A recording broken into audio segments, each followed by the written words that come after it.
ఈరోజు బ్రహ్మముడి ఎపిసోడ్లో ఏం జరిగిందో తెలుసుకుందాం. కళ్యాణ్ అప్పు మీద రాసిన కవితను చదివిన రాజు ఎలాగైనా అప్పు మీద ఉన్న ప్రేమని కళ్యాణ్ ద్వారానే బయట పెట్టించాలి అనుకుంటాడు. తన ప్రేమని గెలిపించి వాళ్ళిద్దరికి పెళ్లి చేయాలని మనసులో అనుకొని తన గదిలోకి వెళ్తాడు. తన గదిలోకి వెళ్ళేసరికి కళ్యాణ్ గోడకి తగిలించి ఉన్న జాకెట్ వంకే చూస్తూ ఉంటాడు. అది తనకి అప్పు ప్రజెంట్ చేసిన జాకెట్టు. ఆ జాకెట్ కోసం అప్పు నెలంతా కష్టపడి తను సంపాదించిన డబ్బులతో తనకి గిఫ్ట్గా ఇస్తుంది. ఆ విషయమే కళ్యాణ్ గుర్తు చేసుకుంటూ ఉంటాడు. ఆ జాకెట్ తను తీసుకున్నప్పుడు తను అప్పుతో అన్న మాటలు గుర్తుకు వస్తాయి. నా కోసం నీ నెల మొత్తం డబ్బులు నా చిన్న సంతోషం కోసం ఖర్చు పెట్టావా అని కళ్యాణ్ అంటున్న మాటలను గుర్తుకొస్తాయి. ఇక అప్పు అయితే, నువ్వు బాగా బలిసిన వాడివి, నువ్వన్నీ బ్రాండెడ్వే వేస్తావు, నీకు ఆ మాత్రం ఖర్చు పెట్టడంలో తప్పేముంది, అయినా అదంతా వదిలేసి నీకు నచ్చిందా లేదా అన్నదే నాకు ముఖ్యం అని తను చెప్పిన మాటలు గుర్తు చేసుకుని బాధపడుతూ ఇక ఆ గోడకున్న జాకెట్ తీసుకొని దాన్ని గట్టిగా హక్ చేసుకుని ఏడ్చుకుంటూ ఉంటాడు. ఇక అంతలో అక్కడికి వచ్చిన రాజు ఇదంతా చూసి, ఇంత ప్రేమని నీ మనసులో దాచుకున్నావా అని తను అనుకుంటూ ఉంటాడు. ఇక ఏమీ తెలియనట్టుగా రాజు తన గదిలోకి వచ్చి ఆఫీసుకు సంబంధించిన కొన్ని ఫైల్స్ కావాలని అడుగుతాడు. అవి ఎప్పుడో వదిన దగ్గర ఇచ్చేసానని కళ్యాణ్ చెప్తాడు. ఇక తన చేతిలో ఉన్న జాకెట్ చూసి, అయినా ఇంత పాత జాకెట్ పట్టుకుని ఏం చేస్తున్నావు కళ్యాణ్, నీకు అమెరికా నుంచి బట్టలు తెప్పించాను, నా గదిలో ఉన్నాయి తీసుకో, ఈ పాతది ఎందుకు నీకు అని తన చేతిలోంచి ఆ జాకెట్ లాక్కొని దీన్ని డస్ట్బిన్లో పడేస్తానని వెళ్తూ ఉంటాడు. ఇక కళ్యాణ్ కంగారు పడి ఆ జాకెట్ ఇవ్వన్నయ్య అని తన వెనకనే వెళ్తూ ఉంటాడు. ఇక రాజు నేరుగా బయటికి వెళ్ళి డస్ట్బిన్లో ఆ జాకెట్ని వేసేస్తాడు. ఇక కళ్యాణ్ హడావిడిగా పరిగెత్తుకుంటూ వెళ్ళి ఆ జాకెట్ని తీసుకొని దానికి ఉన్న దుమ్మును తుడుచుకొని దాన్ని గట్టిగా పట్టుకుంటూ ఉంటాడు.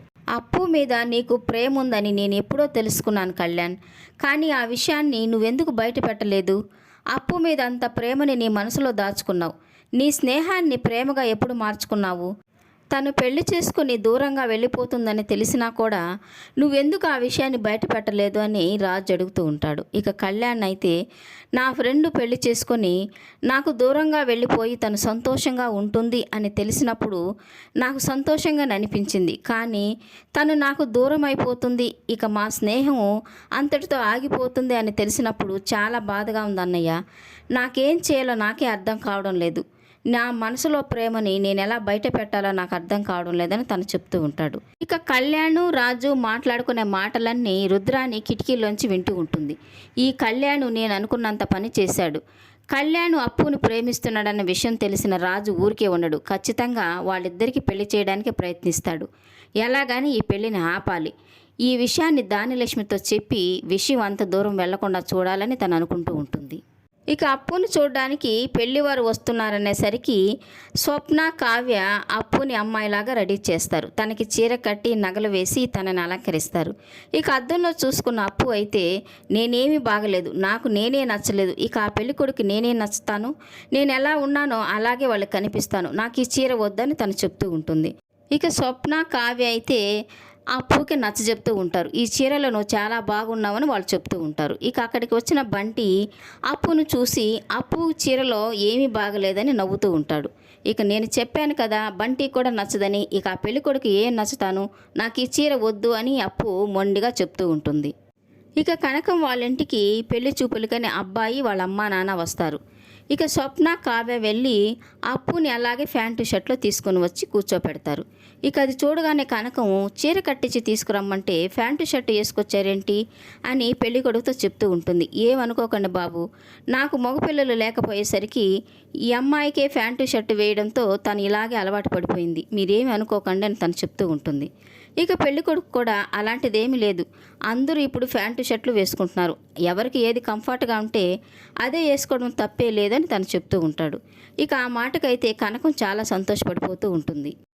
ఇక స్వప్న, కావ్య అయితే వాళ్ళ అమ్మతో చెప్తూ ఉంటారు. అప్పు మీద పడిన నింద విషయాన్ని పెళ్లి కొడుకుతో చెప్పేద్దామని అప్పు కూడా చెప్తుంది. ఎందుకంటే రేపు ఈ విషయం బయటపడితే ఎన్ని బాధలు పడాలో మాకు బాగా తెలుసమ్మా, అప్పు కూడా అలాంటి బాధలు పడకూడదు, ముందే చెప్పేద్దాం, వాళ్ళకి ఇష్టమైతేనే పెళ్లి చేసుకుంటారు, లేకపోతే లేదు అని స్వప్న, కావ్య చెప్తుంటే ఇక కనకం కూడా సరేనని చెప్తుంది. ఇక వాళ్ళందరూ కలిసి పెళ్లి కొడుకుతో చెప్తూ ఉంటారు, మా అప్పు మీద ఒక నింద పడింది, ఆ విషయం మీకు ముందే చెప్పాలి అని వాళ్ళు అంటుంటే ఇక పెళ్లి కొడుకైతే అనామిక వేసిన నింద గురించే కదా మీరు చెప్పబోతుండేది. ఆ విషయం మాకు ముందే తెలుసు. మహిళా మండలి సభ్యురాలు మా బంధువులావిడే. అప్పు మీద వేసిన నింద నిజం కాదని, తను కావాలనే చేసిందని, ఎవరేం చెప్పినా నమ్మొద్దని మరీ చెప్పింది. ఆ విషయాన్ని మాకు మీరు ముందుగా చెప్పాలనుకోవడం మాకు ఇంకా బాగా నచ్చింది. అమ్మాయి నాకు బాగా నచ్చింది. నేను కూడా తనకి నచ్చితే ఆ విషయం ఇప్పుడే చెప్పచ్చు, లేకపోతే టైం తీసుకొనైనా తర్వాత చెప్పచ్చు అని తను చెప్తూ ఉంటాడు. ఇక అప్పు అయితే మా అమ్మ నాన్న మా ఇద్దరు అక్కల ఇష్టం, వాళ్ళు ఎలా చెప్తే అలా వింటానని తను చెప్పి ఇక అక్కడి నుంచి తను వెళ్ళిపోతుంది. ఇక పెళ్ళికొడుకు వాళ్ళ అమ్మ అయితే ఆడపిల్లల తల్లిదండ్రుల్ని కట్నాలు అడిగి కానుకలు అడిగి వాళ్ళని అప్పుల పాలు చేయడం మాకు ఇష్టం లేదు.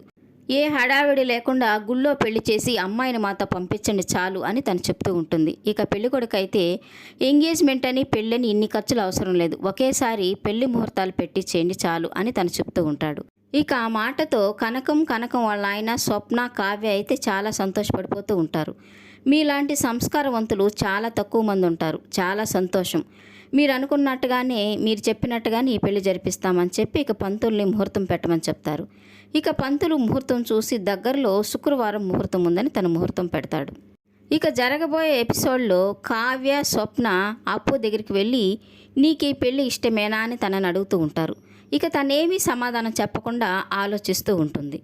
ఇక రుద్రాని అప్పుకి కళ్యాణ్కి పెళ్లి జరిగితే ఈ ఆస్తి నాకు ఏమాత్రం దక్కదు, అక్కా చెల్లెలు ముగ్గురు ఈ ఇంటి కోడళ్ళు అయితే నేనేమి చెయ్యలేను అని అనుకొని ఇక దానిలక్ష్మి దగ్గరికి వెళ్ళి కళ్యాణ్కి అనామికకి విడాకులు అయిపోయింది కదా, ఇప్పుడు కళ్యాణ్కి మళ్ళీ పెళ్లి చేయొచ్చు కదా, నా ఫ్రెండ్ కూతురు ఒక అమ్మాయి సౌజన్య అని ఉంది, నా ఫ్రెండ్తో కళ్యాణ్ విషయం మాట్లాడాను, నువ్వు కూడా తనతో మాట్లాడి ఆ అమ్మాయితో మన కళ్యాణ్ పెళ్లి జరిపిస్తే తను సంతోషంగా ఉంటాడని తనకు చెప్తూ ఉంటుంది.